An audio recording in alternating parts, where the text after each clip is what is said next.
listen, I haven't seen any evidence that says that he's the shooter. So that's, like I said earlier, and I wasn't kidding around. A couple of things. If you're going to report something, report it accurately. And remember, and this is not just a small thing, the fundamental concept of American justice is a presumption of innocence, and until you're proven guilty beyond a reasonable doubt. And I've seen zero evidence at this point. And so I'm not even aware of what any charges. Welcome back to Buzzing Media Trending Talks. I'm back with another video on the suspected unaliver of United Healthcare CEO, plus conspiracy theory online and how Luigi Mangione was caught. Also, the McDonald's worker who turned him in and not getting her reward. Let's get into it. So you mean to tell me my man was able to catch a body in broad daylight in New York City, escape the city, escape the state of New York, get to Altoona, Pennsylvania, only to be caught at a McDonald's because a random McDonald's worker recognized him? Not just that, but the fact that this man was caught with the silencer, the pew-pew, money, fake IDs, and all the other incriminating evidence that you would need to tie him to this crime. Now, I might have been born during the day, but I wasn't born yesterday. That sounded a little too convenient for me. You mean to tell me that a random McDonald's worker just so happened to look at this man and recognize him from a whole nother state over and called the police and said, hey, I think somebody suspicious is here in our McDonald's? When the average person couldn't pick a face out of a lineup, you mean to tell me this McDonald's worker was the one who identified him? I got some beachfront property in Idaho for y'all, because ain't no way this man had a well-executed plan to take out a CEO in broad daylight in the middle of a city, then get out of that city, then have zero escape plan from there, only to be caught at a McDonald's in another state with everything they need to tie you to said crime.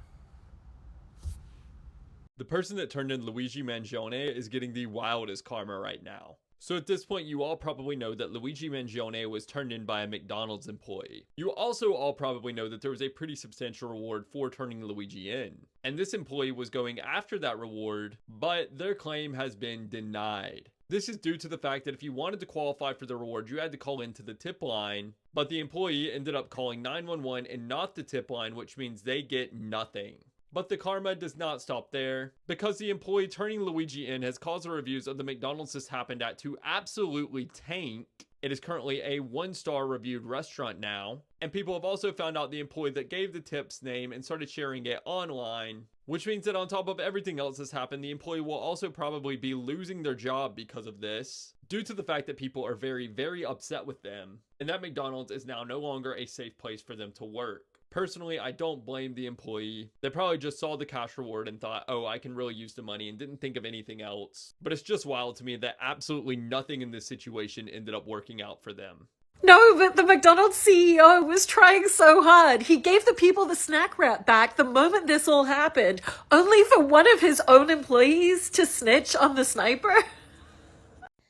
Image found on Luigi Mangione's social media of possibly him having back surgery. So there's a board certified surgeon explaining based on the image that was posted. Check it out.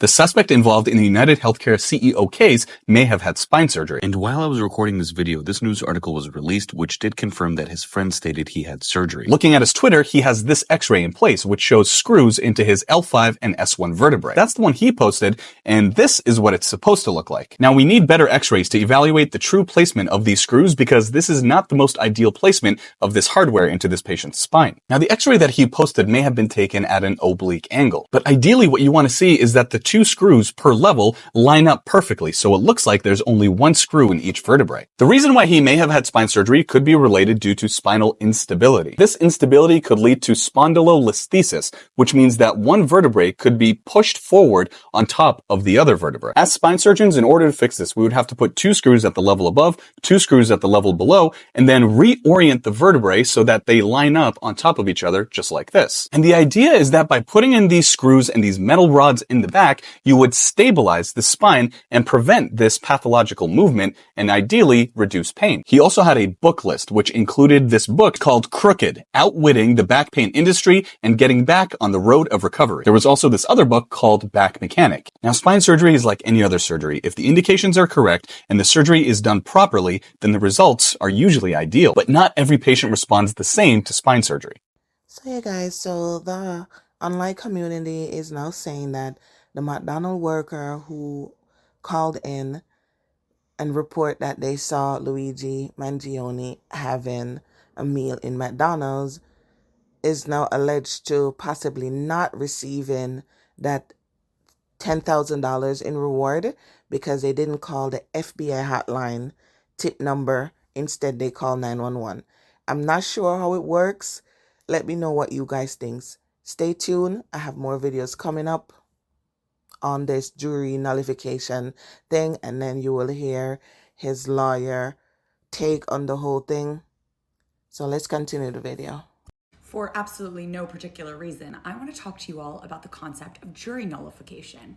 I'm Eliza Orland's career public defender for the last 15 years. Jury nullification is a powerful but controversial topic in our criminal legal system. Let's start with the basics. What is jury nullification? Jury nullification is when a jury returns a verdict of not guilty, even when they believe that the prosecution has proven beyond a reasonable doubt that the person is in fact guilty of the crime under the law. Now, why is that? Because they believe either the law is unjust in some way or that it is being applied in an unjust or unfair way. Here is a real historical example. In 1735, there was a trial of a man by the name of John Peter Zenger, who was a printer in colonial New York. He was charged with libel for criticizing the governor. Back then, libel laws didn't care if what you published was true, it was still a crime. But the jury believed Zenger had the right to speak out, so they acquitted him. That decision didn't just nullify a law, it helped lay the groundwork for freedom of press in America. Jury nullification has been used at other times throughout our history too. For example, in Prohibition, there were jurors who didn't believe that alcohol should be illegal, so they refused to convict on alcohol-related offenses. These are some examples of how jurors can stand up against a law that they believe is unjust. In modern times, jury nullification could potentially be used in a situation where someone's being charged with a cannabis-related offense and jurors don't believe that cannabis should be illegal anywhere. Or perhaps in a circumstance where there was someone who was opposed to a certain C-suite executive and the for-profit industry that that person was running at the expense of many other lives.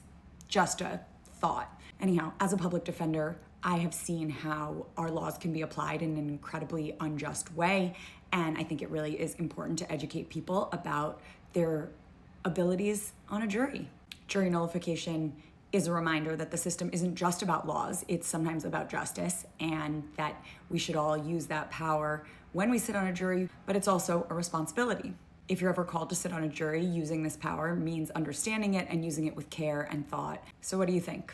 Should jurors use nullification to fight back against unjust laws, or does it open the door to too much subjectivity?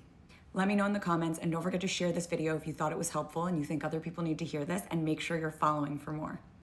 And feel free to leave questions in the comments. Thanks for watching. You guys want to hear the craziest thing? Last year, the United States spent $4.8 trillion on healthcare alone. Now, that's an enormous number. To put it into perspective, if you took the top 10 richest men on the planet and added together all of their net worths, you wouldn't have half of what this country spent on healthcare in just 1 year.